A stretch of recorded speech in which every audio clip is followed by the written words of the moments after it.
kakampi ng bawat naaatid, hanadang maayos sa lipunan, paglilingkod ng buong katapatan. Attorney Vic Rodriguez, may paninindigan, hindi naniniwan. Maraming salamat. Okay.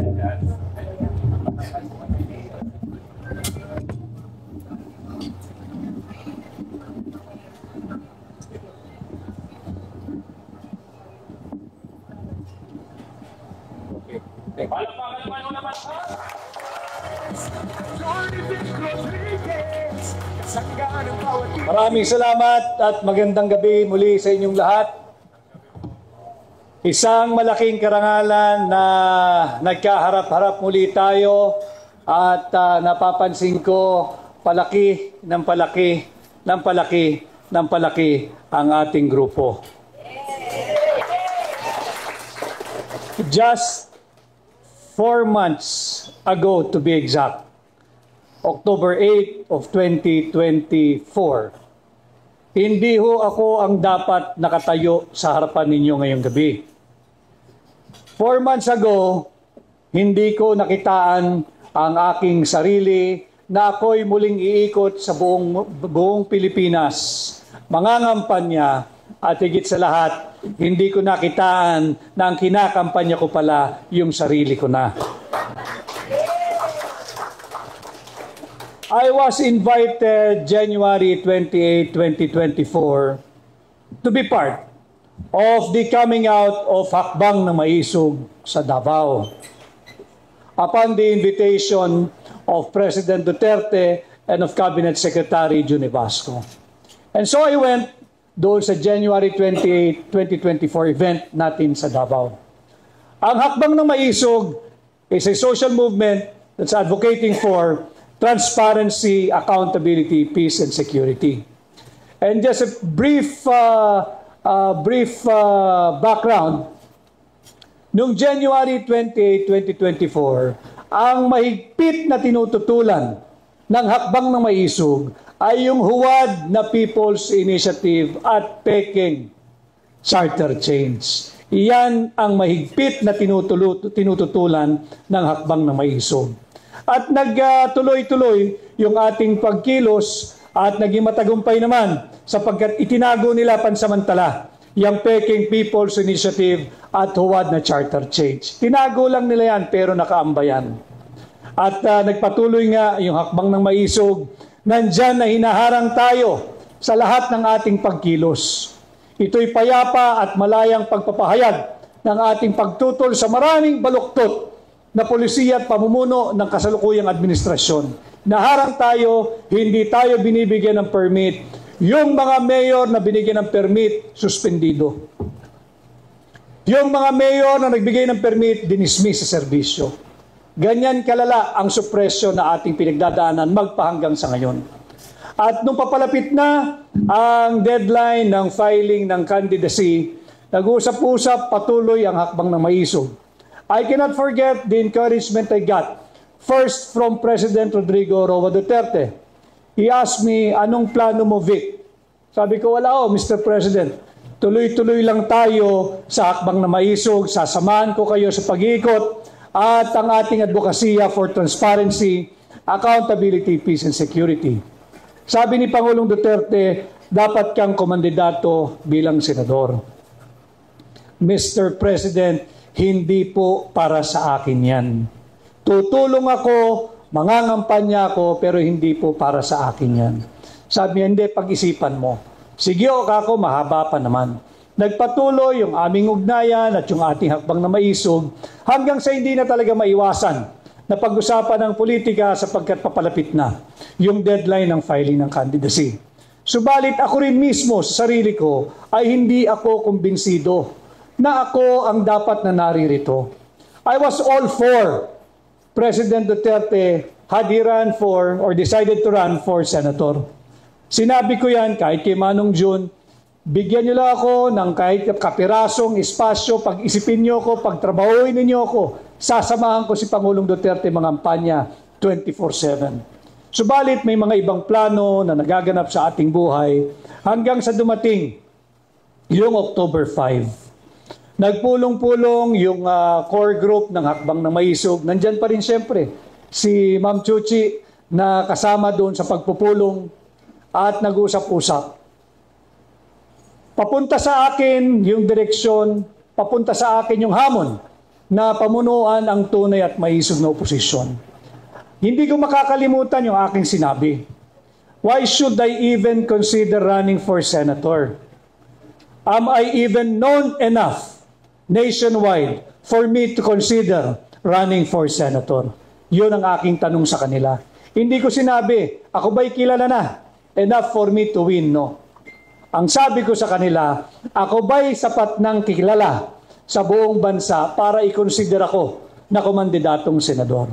Subalit yun nga, nung gabing yun, nabuo ang consensus at lahat ay nagsabi na tutulong sila at all the way at ating tinanggap ang hamon na pamunuan ang tunay at maisog na oposisyon.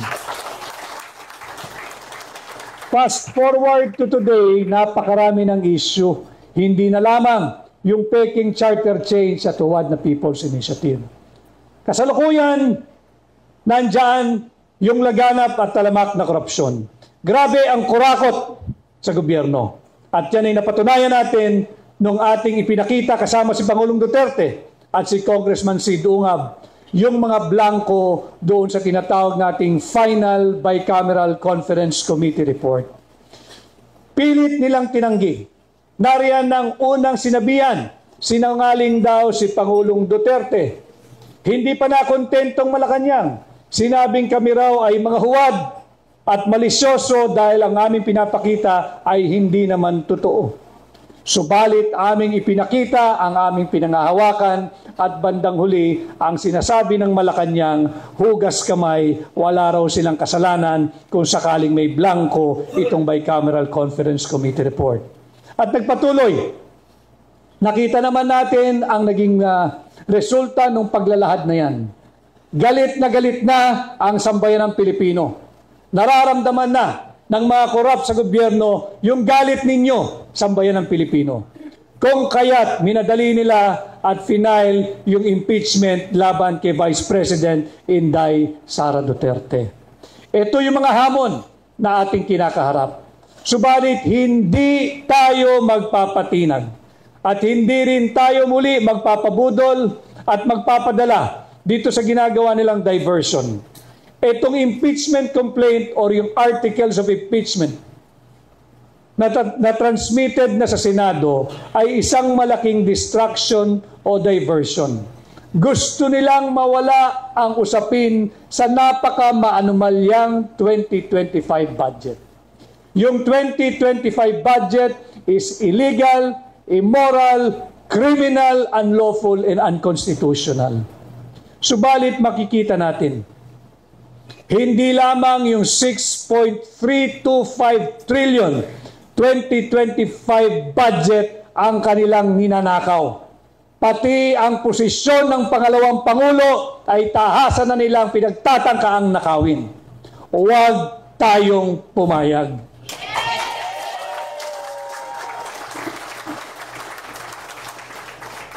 Ilang elitistang mambabatas, lagay nyo ng 300 elitistang mambabatas laban sa 32 milyong Pilipino, kasama ako, kasama kayo. Yan ang ninanakaw nila sa atin. Huwag tayong pumayag, makipaglaban tayo. Protektahan natin, hindi lamang si Inday Sara Duterte, kundi ang posisyon ng pangalawang Pangulo. Protektahan natin ang sagradong mandato ng 32 milyong Pilipino who lawfully, legally, constitutionally, and democratically elected Inday Sara to be our Vice President. At ngayon gabi, isang gabi ng fellowship and thanksgiving, maraming salamat. Alam mo ninyo, when I decided to accept the challenge na pamunuan ng tunay at maisog na oposisyon, lininaw ko sa ating mga kasama sa Hakbang na Maisog, wala tayong partido, wala tayong pananalapi, at wala tayong sapat na materyales. That was October 5. Umikot po tayo, hanggang sa ngayon umikot tayo sa iba't ibang panig ng Pilipinas. And I would like to say thank you to all of you. Hindi ko maramdaman na kulang ako ng materyales. Hindi ko maramdaman na kulang ako ng pondo sa kampanyang ito dahil sa inyo.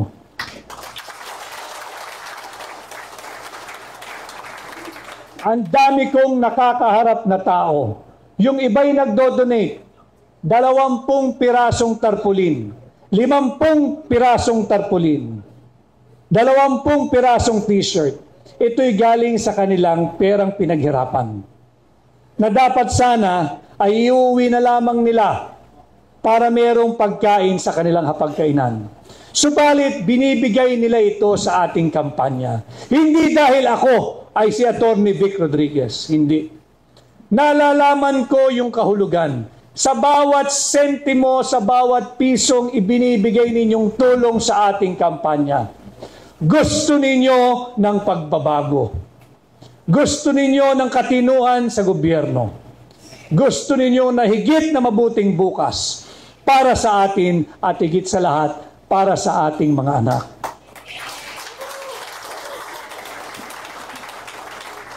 Hindi ko nararamdaman na wala tayong partido. Kahit saan ako magpunta, napakaraming taong sumasalubong, isa ang sinisigaw. Ipaglaban mo po kami, patuloy sana kayong maging boses namin, tuloy-tuloy po ang pagbabago, bantayan ninyo ang ating budget, huwag kayong pumayag na nakawin ang ating pera, at huwag kayong pumayag na apihin ang ating pangalawang Pangulo. Subalit hindi ko po kayang mag-isa ito. Kinakailangan ko po kayo. Kinakailangan ko ang tulong ninyo, kinakailangan ko ang suporta ninyo. And I know tonight, I do not have to even ask for it. You have given me your support even before this night came about. Nararamdaman ko yung inyong tulong, yung inyong tiwala, yung inyong suporta. At ito rin po ang aking inspirasyon.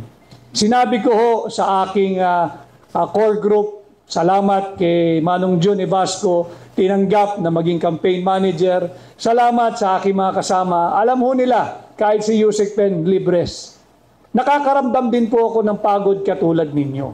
Subalit sinabi ko sa kanila, wala akong karapatang magsalitang pagod ako, hindi ako lalabas, hindi tayo iikot. Sapagkat nakikita ko sa lahat ng panig ng Pilipinas, napakaraming volunteers na kumikilos para sa ating kampanya. At hindi ko po kayo bibiguin.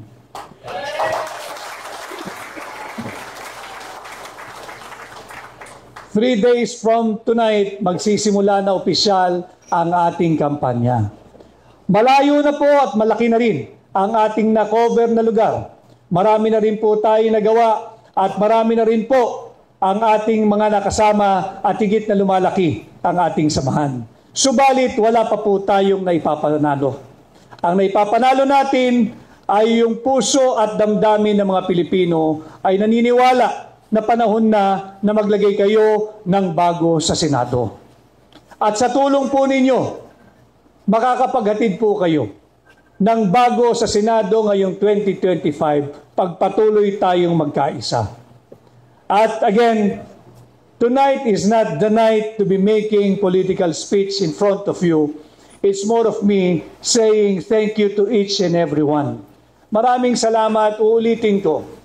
Hindi ko naramdaman kahit isang araw na kulang ako sa campaign paraphernalia. Hindi ko naramdaman yan. Wala akong pang-advertisement. Subalit, isang araw, may isang grupo na nagsabi, sagot na namin ang 2 billboard dyan sa C5. At sila ay naririto rin ngayong gabi, ang aking mga kaibigang abogado na nariyan sa likod. Maraming salamat sa inyo. Hindi ko maramdaman na kulang ako sa tarpaulin. Bagamat hindi sakto, hindi sapat, pero hindi po tayo salat. At yan ay dahil sa inyong lahat. Maraming salamat. Papakahalagahan ko po yung inyong paniniwala, kumpiyansa at tiwala. Tatandaan ko po lahat ng inyong itinutulong. Yung iba nahihiya ang kaya lang i-donate 20 pirasong tarpaulin. Huwag po kayong mahihiya. Ako ang dapat mahiya. Yung inyong itinutulong, may halaga po yan. Uulitin ko, naiintindihan ko yung importansya niyan.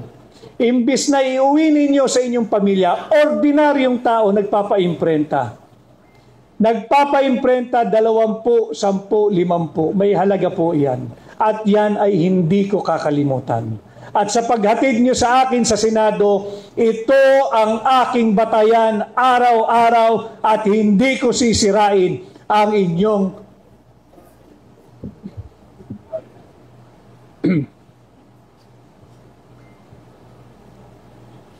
hindi ko sisirain ang inyong mga tiwala.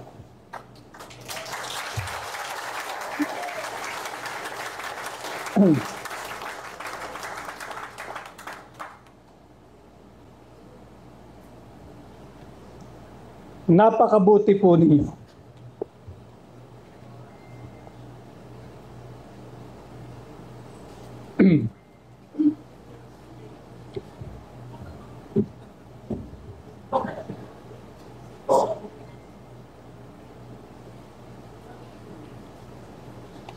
Katulad ho ng aking sinabi, itong aking kinakatayuan ngayong gabi, hindi ho akin ito. Kung tinanggap ni Pangulong Duterte, siya ang naririto.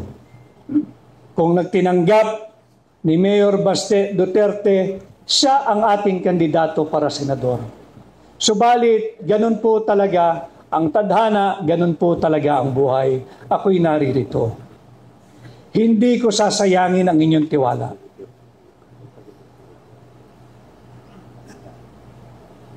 Napakabuti ninyong lahat. At alam ko ginagawa niyo ito hindi dahil sa akin. Ako'y instrumento nyo lamang. Instrumento nyo lamang para matkuha natin yung tunay na pagbabago na ating minimithi. Naniwala tayo noong 2022 doon sa pagkakaisa, sa unity, sa continuity. Alam ko rin ang nararamdaman ninyo. Ayaw nyo nang mabudol muli. And all of us here tonight, I know, we all understand what is at stake for our country this midterm election. This May 12, 2025 election.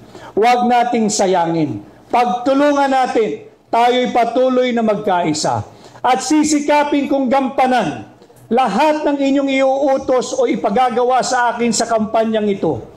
Napapagod ako, subalit wala akong karapatang mapagod hanggat nakikita ko kayong kumikilos, gumagalaw, nagbubuo at patuloy na umiikot sa buong bansa. Gagawin ko rin po yan at tatapatan ko ng aking sipag at kakayahan ang inyong tiwala, kumpiyansa at paniniwala. At ngayong gabi, tanggapin po muli ninyo ang aking pasasalamat. Yung iba, ngayon ko lang din nakilala, subalit nagpunta ngayong gabi, handa ang pagbibigay ng kanilang suporta.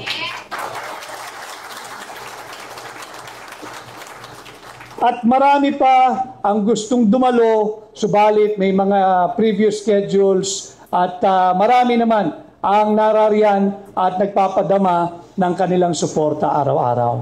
So muli ho, alam kong hindi pa ito ang panahon na tayo nagbibigay ng mga political speeches. I'd just like to take this evening, take this opportunity again to thank each and every one of you. Not money, most especially for your time. Ang daming volunteers. Ang daming volunteers. And it's been a while na nakakita ako ng People's Campaign. At ito nagaganap dito sa Hakbang ng Maisog, ang isang People's Campaign. Sa ating mga miyembro ng new media, yung ating mga social media vloggers, maraming salamat sa inyo. Alam naman ninyo na allergic sa atin ang traditional media at ayaw tayong iniimbita at maging guest nila. Paminsan-minsan, nakakalusot, kaya pinagbubuti natin yung ating paglabas sa kanila. Subalit kung wala ang social media, higit po tayong mahihirapang magpakilala sa lahat ng panig ng Pilipinas. Kanya sa inyo, ating mga social media vloggers doon sa tinatawag nating new media, maraming salamat.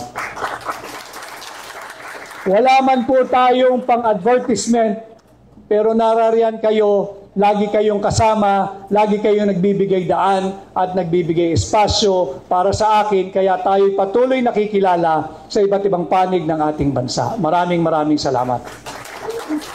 At siyempre, ang aking pamilya, ang aking may bahay na naririto, allergic ito sa politika. Alam mo ninyo, nung ako'y nanliligaw sa kanya bago kami magpakasal, meron siyang hiningi isang kondisyon. Eh siyempre, gusto mong mapangasawa, papangako mo lahat. Pero hindi marami, isa lang talaga hiningi niya. Ang sabi niya, okay, abogado ka, may sarili ka ng mundo, meron ka sariling practice, isa lang ang hihingin ko. Oo, kako. Magsabi ka, ibibigay ko. Wag na wag ka lang papasok sa politika. Oo naman, kako. Pero abogado ko eh. Teka muna, kako. Dalawang bagay yan. Elected at saka appointed. Pag anong elected, anong appointed? Yung appointed, yung magsisilbi ka sa gobyerno, ikay inappoint, etc. Yan, pwede yan. Yan, pwede yan. Appointed, pwede yan. Okay. Okay na ako ron, 50% eh. Sabi, elected, ayaw ko yung kampanyang, huwag kang papasok dyan. Uuwi ako sa amin. Sabi, hindi ako papasok dyan, ayaw ko rin yan. So, nagpakasal kami. And after 16 years of married life, yung isang hiningi niya na violate ko pa. Kaya, pero nandyan at nakasuporta kasama ang aking panganay na anak na si Louie. Maraming salamat. Hindi dahil gusto niya ang politika. Nung ako ay umiikot para sa aking libro muna, nakita niya yung hinaing ng ating mga OFW. Nakita niya. Nandiyan umiiyak sila first time kami nagkita. Nagrereklamo ano na ang nangyayari sa ating bansa. Attorney Vic, sana wag ninyong pabayaan, sana ganito, sana ganyan. Sabi ko, teka muna, hindi ako kandidato. Andi dito ako para mag-book signing, para mag-book launching. Pero yan ang kanilang sinisigaw. Ang dami kong nakaharap na OFW. At nakita naman niya, and I guess, malaking bagay yun at nagkaroon siya ng namulat ang kanyang isipan sa kalagayan ng ating bansa. Hindi natin pwedeng ibigay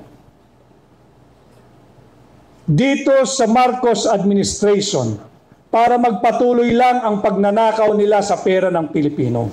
Huwag tayong pumayag, ating labanan, ating tutulan. Kaya tinanggap ko ang hamon ng hakbang ng maisog na pamunuan, ang tunay at maisog na oposisyon sa Senado.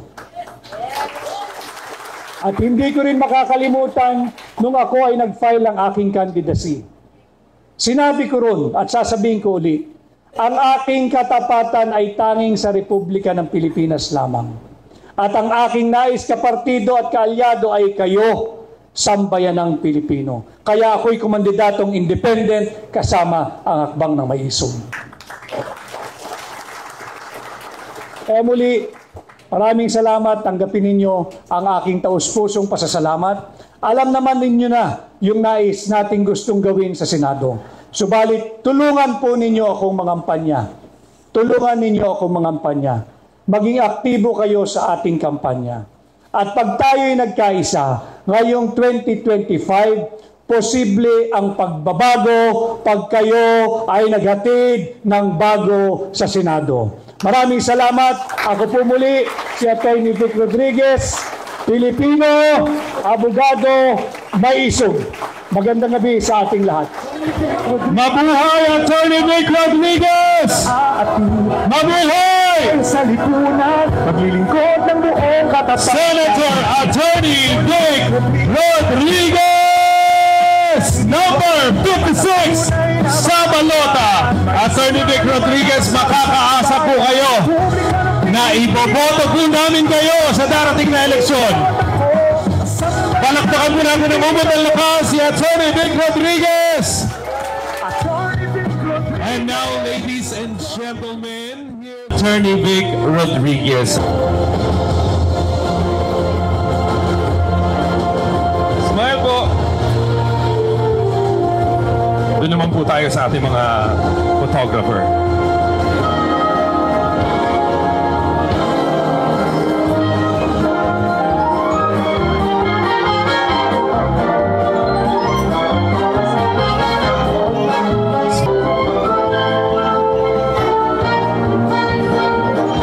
Mabuhay Attorney Vic Rodriguez!